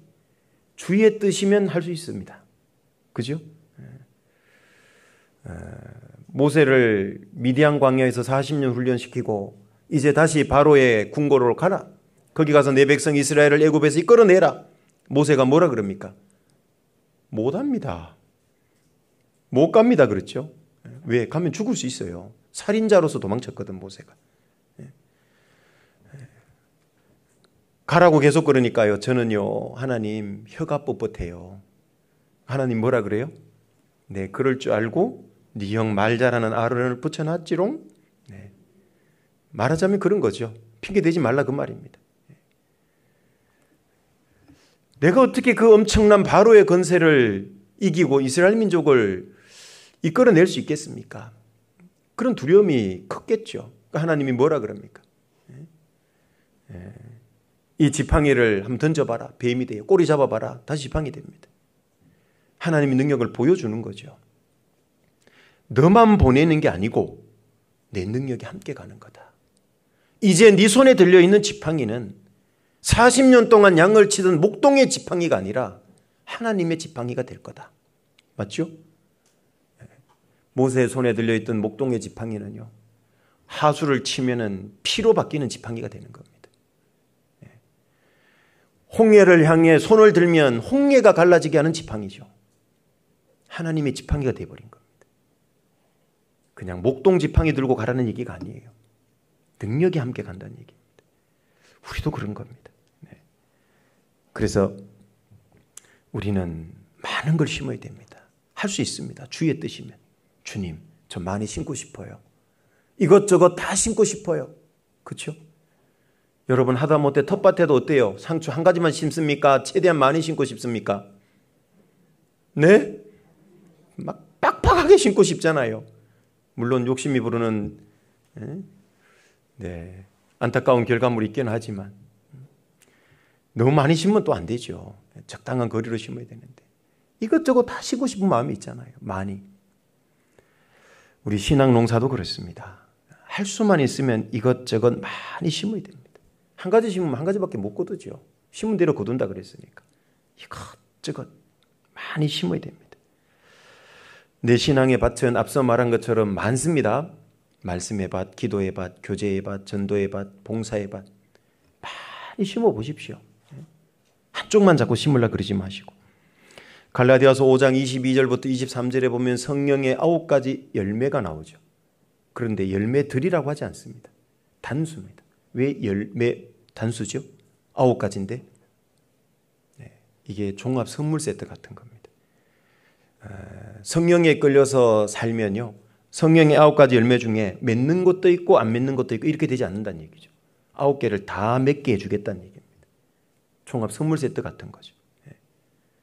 성경 전서 속에 마치 66권이 들어있는 것처럼 성령의 열매 속에 이 9가지를 다 넣어놨어요. 이걸 다 맺을 수 있다는 얘기입니다. 왜? 성령이 맺게 하는 열매잖아요. 내 능력이 아니거든요. 우리는 이것저것 많은 열매를 맺을 수 있습니다. 성령 열매는 사랑과 희락과 화평과 오래 참음과 자비와 양선과 충성과 온유와 절제니 그랬잖아요. 그거 다 맺을 수 있습니다. 열매. 사랑 열매도 맺고. 그리고 네 번째는 심은 대로 거둔다는 교훈. 네 번째는요, 좋은 씨를 심으면 좋은 열매를 거두고 나쁜 씨를 심으면 나쁜 열매를 거둔다는 의미도 있죠. 여러분들은 신앙의 밭에 이 세상에서 도대체 뭘 심고 계십니까? 정말 좋은 거 심고 계십니까? 주님 올 때도 천국 가서도 없어지지 아니할 씨를 심고 열매를 거두고 계십니까? 아니면 본문처럼 자기 여기 육체를 위해서 심는 자는 육체로부터 썩어지는 걸 거둔다 그랬잖아요. 지금 뭘 거두고 있는지 한번 생각해 보십시오. 오늘 하루도 내일 하루도 올해도 부지런히 영적으로 심고 거두는 삶이 신앙생활인데 나는 뭘 심고 거두고 있을까? 육신에 끌려 살면, 감정에 끌려 살면 육신 심고 감정 심는 거죠. 거둘 건 없습니다. 육신의 감정을 심어봐야 거둘 건 분노밖에 없는 겁니다. 하나님 앞에 남지 않습니다. 예수님은 이 땅에 참으로 좋은 씨를 뿌리러 오신 분이죠. 그래서 우리가 좀 뿌려야 될 좋은 씨들이 있는데요. 먼저는 마음밭에 좋은 생각의 씨를 좀 뿌렸으면 좋겠어요. 마음은 생각에 의해서 결정되기 때문에 그렇습니다. 잠언 23장 7절로 가보시겠습니다. 잠언 23장 7절입니다. 잠언 23장 7절입니다.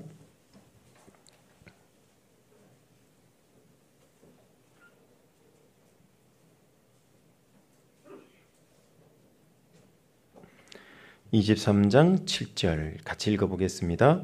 대저 그 마음의 생각이 어떠하면 그 위인도 그러한즉 그가 너더러 먹고 마시라 할지라도 그 마음은 너와 함께하지 아니함이라. 여기 그 마음의 생각이 어떠하면 그 위인도 그러하다. 그죠? 그 속에서 사람이 자기 속에서 하는 생각은 그 사람이 어떤 사람인가를 보여주는 겁니다. 자기가 뭘 생각하고 있는가를 잘 보십시오. 그게 현재 자기 모습이고 자기 자신입니다.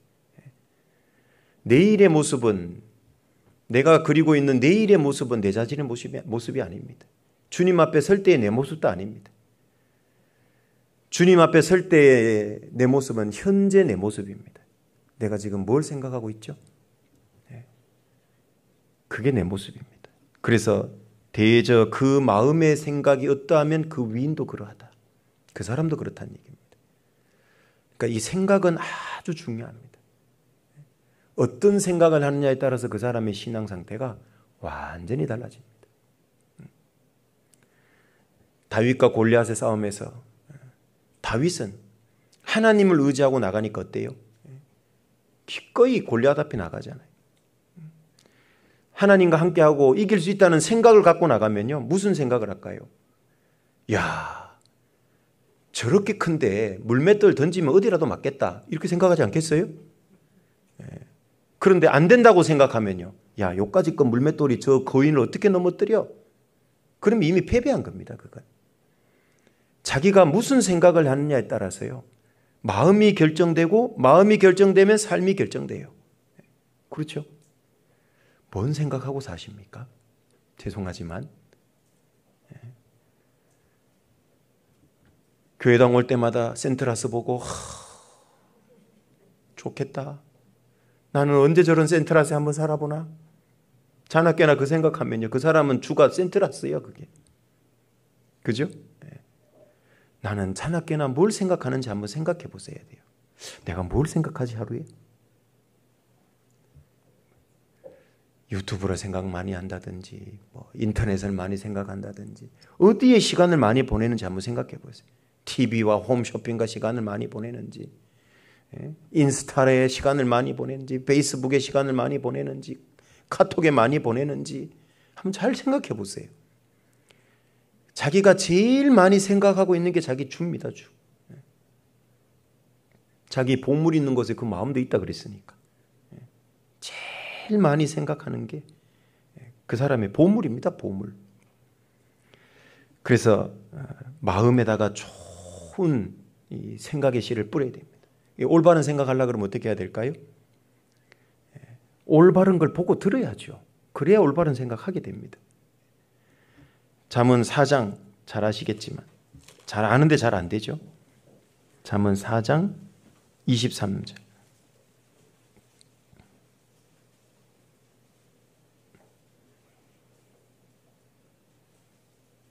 잠언 4장 23절입니다.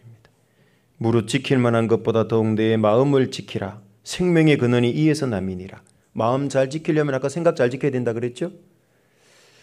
마음에 생각이 없다면 그 사람이 그렇게 돼버리니까 이 마음 잘 지키려면 먼저는 생각을 잘 지켜야 됩니다.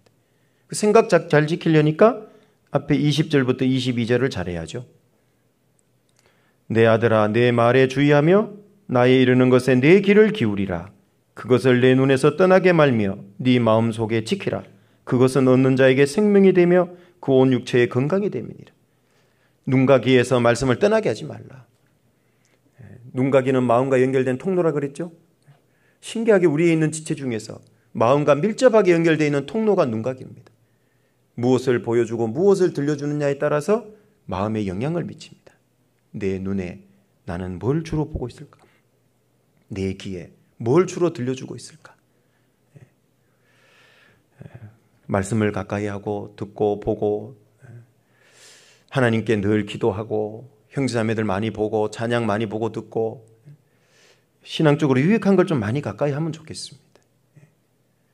스마트폰 제일 앞면에는 제발 우리 교회 앱을 좀 깔아놓고 성경 검색 앱도 좀 깔고 배달의 민족 요기요 배민은 좀 뒤로 밀고 좀 스마트폰부터 정리했으면 좋겠어요. 스마트폰 열고 딱 들어가서 세상 쪽으로 빠지는 앱들이 있잖아요. 빠지게 하는. 걔는 좀 들어가기 어렵게 만들어 보세요. 막 화면을 여러 개 넘겨 나오게 만들든지 막 쉽게 못 들어가게 좀 만들어야 되지 않겠어요? 신앙적인 좋은 것들은 바로 연결되고 첫 화면에 바로 좀 들어갈 수 있도록 그런 게 좀 필요하지 않겠어요? 카톡도 쓸데없는 것들, 불필요한 것들 그런 것 좀 받지 말고 팔로우 신청해 놓지 말고 무슨 최신 유행 옷 이런 거 있잖아요. 이런 건 좀 하지 말고 방도 우선순위 정해놓을 수 있잖아요. 신앙적으로 유익한 건 위로 탁 올려놓고 별로 안 중요한 거는 뒤로 좀 밀어놓고 그런 좀 정리들이 돼야 되죠. 그래서 여기 눈과 귀를 좀 잘 지켜야 됩니다. 말씀도 좀 많이 좀 보시면 좋겠습니다. 우리가 심지 말아야 될 것들이 있는데요. 호세아 8장으로 가보시면 이런 것은 심고 거두면 안 된답니다. 호세아서 8장입니다. 다니엘서 뒤에 호세아가 있습니다. 호세아 8장.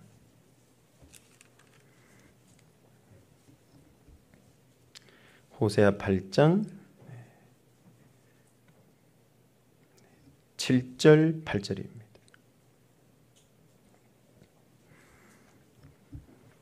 제가 읽겠습니다. 저희가 바람을 심고 광풍을 거둘 것이라. 심은 것이 줄기가 없으며 이삭은 열매를 맺히지 못할 것이요 소록 맺힐지라도 이방 사람이 삼키리라. 이스라엘은 이미 삼키웠은즉 이제 열국 가운데 있는 것이 기뻐하지 않은 그릇 같도다. 저희가 바람을 심었다.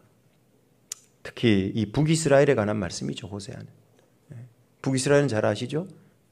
금송아지 만들어 놓고 섬겼던 그런 우상 숭배의 극에 달했던 나라죠. 그래서 하나님 일찍 멸망시켜 버리잖아요. 저희가 바람을 심었다. 이 바람이 뭐냐? 그 금송아지 우상입니다. 왜 우상을 바람이라고 얘기했을까요? 바람은 헛된 거죠. 스쳐 지나가고 없습니다. 우상 숭배는 바로 그와 같다. 헛된 거다 그 말입니다. 바람을 심었는데 거두는 거는 뭘 거둔다 그랬죠? 광풍을 거둔다. 허리케인, 태풍 막 박살이 나죠. 우상 숭배하면 거두는 건 광풍인 겁니다. 피해 막심하다 그 말이죠. 이스라엘은 우상 숭배의 씨를 심으면 안 되는데 이걸 심었던 겁니다. 호세아 13장으로 가보시죠. 13장 15절입니다.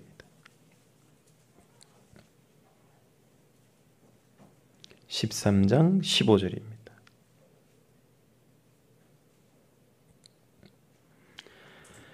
저가 비록 형제 중에서 결실하나 동풍이 오리니 곧 광야에서 일어나는 여호와의 바람이라.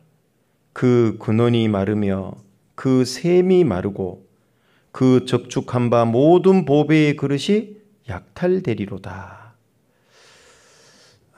여기 동풍이 온다 그 말은 이제 머지않아 동쪽에서 아수르가 와서 정복하게 될 거다. 그 심판의 경고거든요. 광야에서 일어나는 여호와의 바람이라.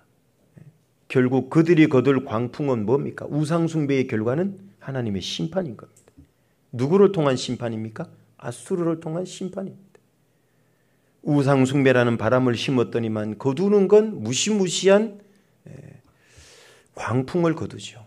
이 아수르한테 철저하게 짓밟히죠. 북이스라엘 민족의 절반은 다른 지역으로 옮겨버렸죠. 아수르가. 나머지 이 민족을 반을 북이스라엘 지역에 갖다 놓죠. 성경에도 나오죠. 그래서 북이스라엘 사람들은 이방 민족과 피가 섞였습니다. 그래서 신약에는 예수님은 유대 사람들은 사마리아 사람들, 북이스라엘 사람을 개 취급한 거예요. 이방인과 피가 섞였기 때문에. 예수님이 사마리아 수가라는 동네에 가서 물 좀 달라니까 여자가 뭐라 그럽니까? 당신은 유대인으로서 사마리아 여자인 나에게 물을 달라 그러냐? 그건 뭔 얘기입니까? 너희들 평소 날 개 취급하는데 그래놓고 물 달라 그러냐? 이런 의미도 있고, 남자와 여자가 좀 유별한데 어떻게 이렇게 물 달라 그러냐? 뭐 그런 의미도 좀 있을 수 있고. 자, 그래서 사마리아 북이스라엘 사람들이 피가 섞였다는 얘기입니다. 얼마나 끔찍합니까? 선민이 이렇게 됐으니. 거둔 게 광풍, 아수르로 말미암은 정복이죠. 12장으로 가보겠습니다. 12장 1절 2절입니다.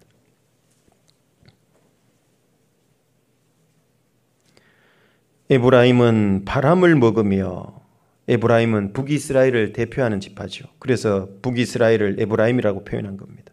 바람을 먹으며 동풍을 따라가서 날마다 거짓과 포악을 더하며 아수르와 계약을 맺고 기름을 애굽에 보내도다. 북이스라엘은 아수르와 계약을 보내고 기름을 애굽에 보내는 건 뭐예요? 하나님을 의지하는 게 아니고 우상 숭배하면서 주변 열국을 의지하는 거죠.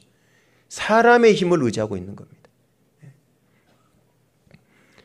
그래서 결국은 이 사람들은 바람을 먹는다, 이런 표현을 하고 있잖아요. 주변 나라의 도움을 구하고, 인간의 도움이죠. 우상의 도움을 구하고, 그건 결국 바람 먹는 것과 같다. 여러분, 바람 먹으면 배부를까요? 안 부를까요? 결국 또 줄이게 될 거다. 만족하지 못할 것으로 어찌하여 만족하려고 하느냐. 이 어리석은 북이스라엘아, 그런 얘기죠. 우리에게도 마찬가지입니다. 우리 육신은 끊임없이 세상으로 향하지 않습니까? 만족되지 못할 세상에 속한 걸로 만족 얻으려고 끊임없이 육신은 세상으로 향합니다. 우리에게도 똑같은 적용될 수 있는 말씀이잖아요. 너 그거 바람 먹는 거다. 그쪽으로 가봐야 만족 안 된다. 너 구원받기 전에 그 인생 살아봤지 않냐? 전도서 5장 15절 이하의 말씀대로 모태에서 벌거벗고 나왔은즉 빈손으로 왔죠. 돌아갈 때도 빈손이에요. 그걸 뭐라고 얘기합니까? 바람을 잡으려는 수고가 저에게 무엇이 유익하랴? 그 전부 바람 잡는 거다. 그리스도인은 이런 잘못된 바람 심으면 안 되는 거죠. 그리스도인이 심고 거두지 말아야 될 바람은 첫 번째는 방금 본문처럼 우상이라고 하는 바람입니다. 내가 주님보다 더 좋아하고 마음 뺏겨 있는 게 그게 우상입니다. 그건 주님 앞에 남겨지는 삶이 될 수 없습니다. 바람과 같은 인생, 아무것도 거둘 수 없는 인생. 세상에 속한 모든 것들은 헛된 겁니다. 그래서 그걸 솔로몬 왕은 경험을 하고 전도서 1장으로 가보시면 우상도 바람, 우상도 세상에 속해 있는 거죠. 세상에 속한 모든 것들은 바람이라고 얘기를 합니다. 전도서 1장 14절입니다.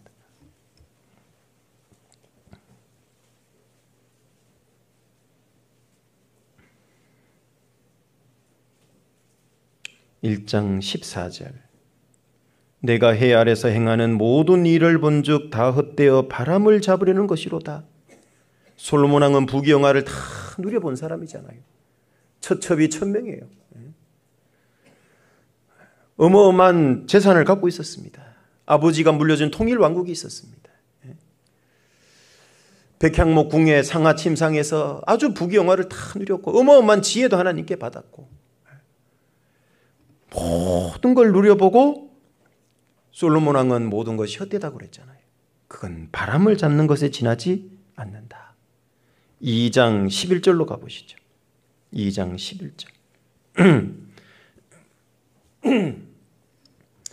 2장 1절부터 9절까지 10절까지 내용은 내가 얼마나 많은 걸 누렸는지를 솔로몬이 얘기해 주는 겁니다. 부귀영화를 다 누려봤다 그 말이죠. 그리고 11절 그 후에 본즉 내 손으로 한 모든 일과 수고한 모든 수고가 다 헛되어 바람을 잡으려는 것이며 해 아래서 무익한 것이로다. 이 바람 심으면 안 된다는 얘기입니다. 그리스도인이 심어야 될 것은 마음의 생각에 말씀을 열심히 심고 기도의 씨도 열심히 심고 교제, 전도, 봉사 이런 것들 열심히 심어야 되지 우상을 세상에 속한 것들을 심으면 아무것도 못 거둔다는 얘기입니다. 솔로몬 왕이 한번 살아봤다는 얘기죠. 17절입니다. 이러므로 내가 사는 것을 하나였노라. 한탄한 거죠. 이는 해 아래서 하는 일이 내게 괴로움이요 다 헛되어 바람을 잡으려는 것이미로다. 바람 잡는 수고다. 그죠? 잠언 11장으로도 가보겠습니다.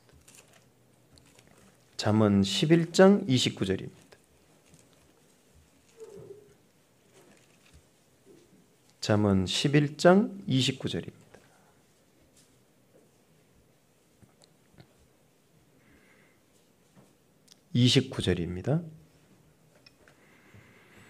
같이 읽어보겠습니다. 자기 집을 해롭게 하는 자의 소득은 바람이라. 미련한 자는 마음이 지혜로운 자의 종이 되리라. 자기 집을 해롭게 하는 자의 소득. 뭔 얘기입니까? 수단 방법 안 가리고 세상에 속한 걸 많이 얻어보려는 사람들이 있잖아요. 근데 결국 그거는 뭐라는 얘기입니까? 바람이다, 바람. 결국은 다 토해내야 될 거고 어차피 다 놓고 갈 거다. 이 바람 같은 걸 위해서 왜 수고하고 그렇게 애쓰냐 그 말이죠. 그리스도인이 그렇게 살았어야 되겠냐? 그런 거 심으면 안 되지 않냐? 그런 얘기죠. 반대로 그리스도인이 심어야 될 바람도 있어요. 어떤 걸 심어야 될까요? 전도서 11장으로 가보시죠. 아까 앞에 전도서 11장 5절입니다.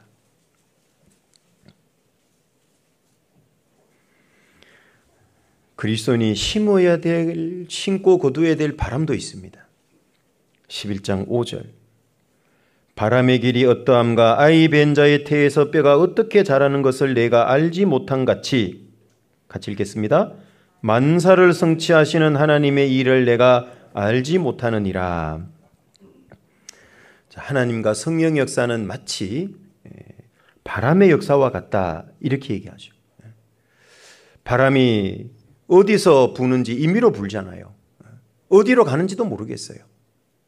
그래서 요한복음 3장 8절에는 바람이 임의로 불매 네가 그 소리를 들어도 어디서 오며 어디로 가는지 알지 못하나니 성령으로 난 사람은 다 이러하니라 그랬죠. 성령의 역사, 하나님의 역사를 바람에 비유하는 겁니다. 여러분, 바람이 언제 불어서 어디로 가는지 모르잖아요. 무슨 얘기입니까? 하나님의 성령이 언제 내 삶 속에 싹 역사할지 모르는 거예요. 그러니까 어떻게 해야 됩니까? 우리는 부지런히 자기 밭을 경작하고 준비해야 됩니다. 부지런히 뿌리고 있어야 됩니다. 어느 성령의 바람에 결실할지 모르는 거예요. 하나님의 역사가 딱 임할 수 있거든요. 자, 이 바람은 필요한 바람이죠. 이 바람은 필요합니다. 이 바람 속에 신앙의 돛을 우리는 탁 펴고 기다리고 있어야 된다는 얘기죠. 준비하고. 그럴 때 바람이 딱 불면 쉽게 할 수 있는 겁니다. 열왕기하 2장 11절에 보면 역사 속에 하나님의 바람을 힘에 등에 업고 의지해서 힘있게 산 사람들이 있잖아요. 대표적인 사람이 바로 엘리야죠. 엘리야는 하늘에 올라갈 때 어떻게 올라갔는지 아시죠? 헬이 바람 타고 승천했잖아요. 하나님의 능력의 바람입니다. 사도행전 2장 2절부터 4절에 보면 이 120명의 제자들이 모여있는 예루살렘 마가의 다락방에 성령이 임했잖아요. 2절에 보면 호련히 하늘로부터 급하고 강한 바람 소리가 있다 그랬잖아요. 성령이 임할 때의 모습이죠. 이런 바람은 우리가 열심히 맞아야 되는 거죠. 성령의 바람, 하나님의 바람. 그럴 때 우리는 수월하게 신앙생활 할 수 있는 겁니다.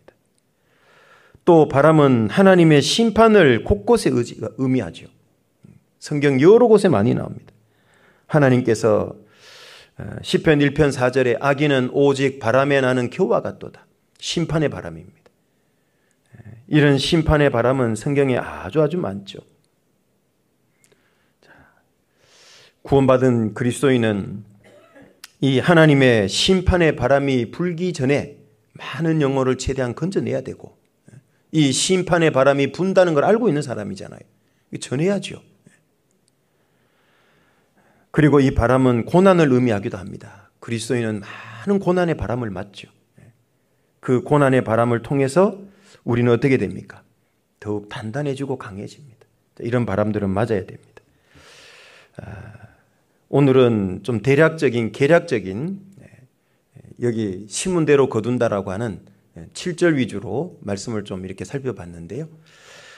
다음 시간에는 예수님의 실제 이 본이 있습니다. 예수님은 도대체 무엇을 신고 거두셨을까? 그 부분을 한번 좀 자세히 좀 살펴보려고 합니다. 기도하겠습니다. 은혜로우신 아버지 하나님 감사를 드립니다. 이 땅에 사는 동안 신문대로 거둔다라는 그 불변의 가장 중요한 진리를 늘 마음판에 새기고, 내가 아무것도 심은 게 없으면 아무것도 거둘 수 없다는 걸 기억하고 날마다 부지런히 영적인 것을 심는 삶을 살 수 있도록 주님 도와주옵소서. 그것도 많이 심어서 많이 거두는 삶을 살 수 있게 해주시고, 이것저것을 많이 심어서 많은 열매들을, 영광들을 주님 앞에 거두기를 소원합니다. 우리 서울 중북교회 모든 형제자매님들이 얼마 남지 않은 우리의 이 땅에서 삶을 통해서 심은 대로 많은 것들을 심고 거둬서 영광스럽게 주님 앞에 서기를 간절히 소원합니다. 우리를 사랑하시는 우리 구주 예수님 이름으로 기도드립니다. 아멘.